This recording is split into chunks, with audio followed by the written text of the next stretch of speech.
সারাদিনের গুমোট গরম, আর্দ্রতায় একেবারে দম বন্ধ করা অস্বস্তি আর ঘাম ঝরানো পরিবেশের পর হঠাৎই ঝোড়ো হাওয়ায় আবহাওয়ার বিরাট পরিবর্তন। আকাশে জমাট বাঁধা মেঘ আর তার ফাঁকে ফাঁকে বিদ্যুতের ঝলকানি, আর সঙ্গে কালবৈশাখীর চেনা তাণ্ডব। সব মিলিয়ে এক নাটকীয় আবহাওয়া পরিবর্তনের সাক্ষী থাকলো কলকাতা এবং তার পার্শ্ববর্তী অঞ্চল। এই অঞ্চল বদলে যাওয়া আবহাওয়া বা এই হঠাৎ করে বদলে যাওয়া আবহাওয়া শুধু শহরবাসীকে যে স্বস্তি দিয়েছে তা নয়, বরং গোটা দক্ষিণবঙ্গ এবং উত্তরবঙ্গ জুড়ে তৈরি করেছে নতুন আবহাওয়ার একটা চিত্র। এই প্রেক্ষাপটে আবহাওয়া দপ্তরের পূর্বাভাস, সতর্কতা এবং বিভিন্ন জেলায় সম্ভাব্য পরিস্থিতির বিস্তারিত বিশ্লেষণ অত্যন্ত গুরুত্বপূর্ণ হয়ে উঠেছে। কোথায় কতটা বৃষ্টি হবে, কোথায় ঝড়ের দাপট বেশি থাকবে, কোথায় বজ্রপাত বা শিলাবৃষ্টির সম্ভাবনা, সব কিছু মিলিয়ে রাজ্যের আবহাওয়া পরিস্থিতি এখন বেশ গতিশীল এবং পরিবর্তনশীল।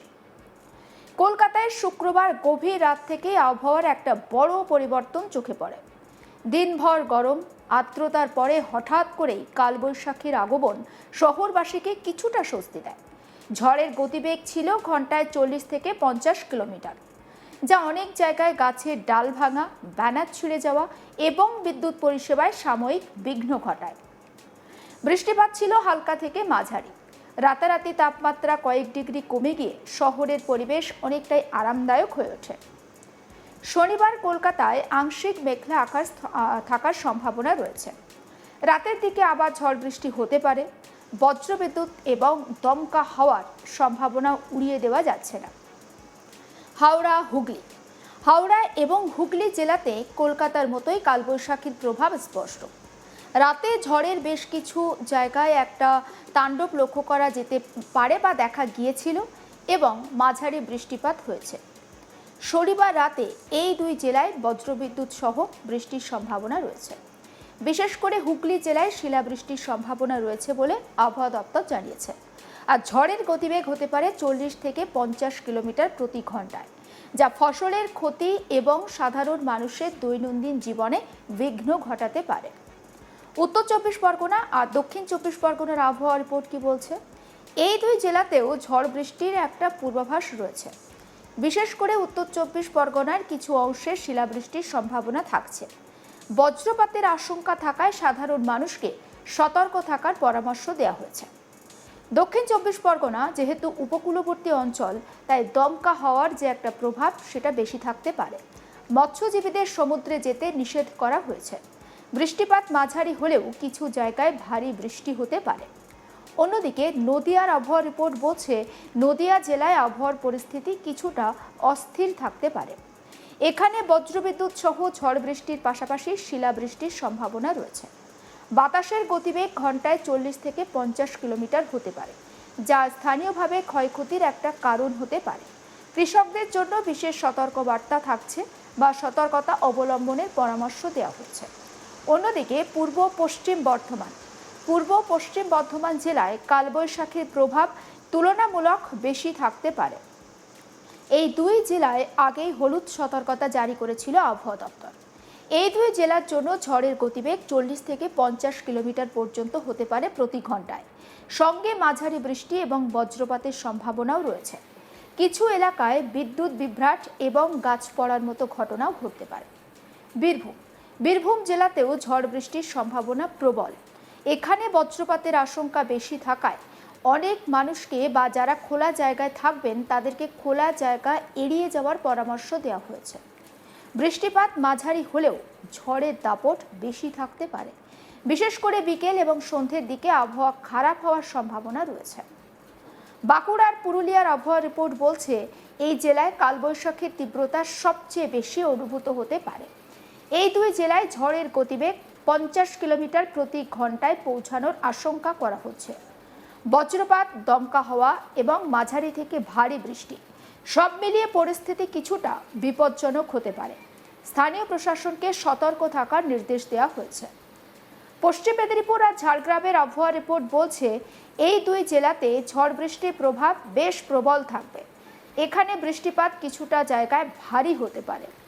ঝড়ের গতিবেগ ঘন্টায় 40 থেকে 50 কিলোমিটার হতে পারে।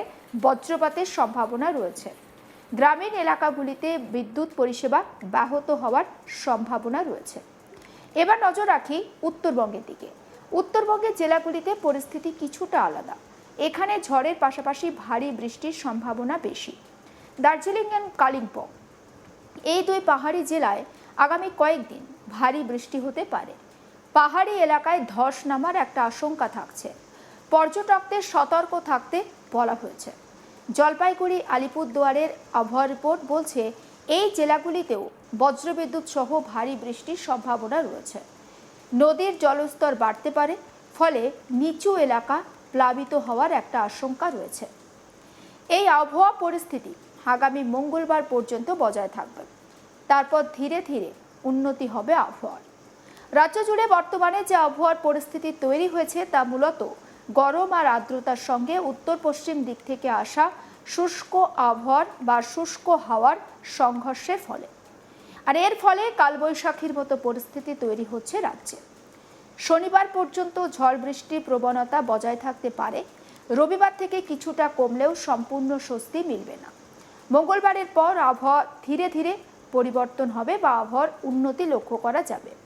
হঠাৎ করে বদলে যাওয়া এই আবহাওয়া একদিকে যেমন গরম থেকে স্বস্তি দিয়েছে, ঠিক তেমনি অন্যদিকে তৈরি করেছে একটা নতুন উদ্বেগ। কালবৈশাখীর যে সৌন্দর্য যেমন মানুষের মনকে ছুঁয়ে যায়, তেমনি তার তাণ্ডব মনে করিয়ে দেয় যে প্রকৃতির শক্তির কথা। আগামী কয়েকদিন রাজ্য জুড়ে এই পরিবর্তনশীল আবহাওয়া পরিস্থিতির দিকে নজর রাখা জরুরি।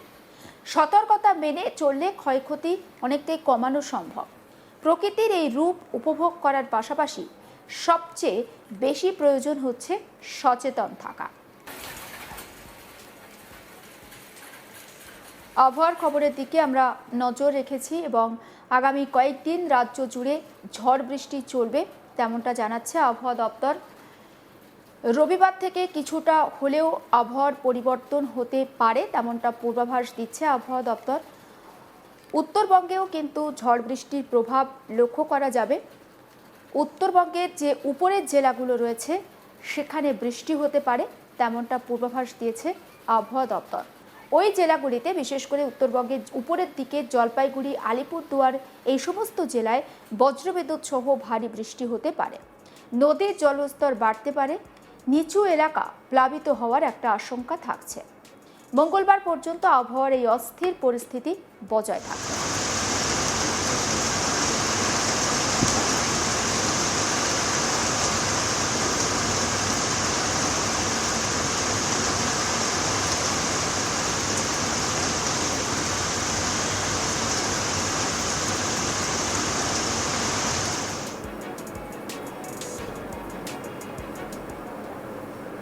সমস্ত খবরের আপডেট পৌঁছে দেব আপনাদের কাছে। নজর রাখুন আজ তাক বাংলা। সাবস্ক্রাইব করতে ভুলবেন না।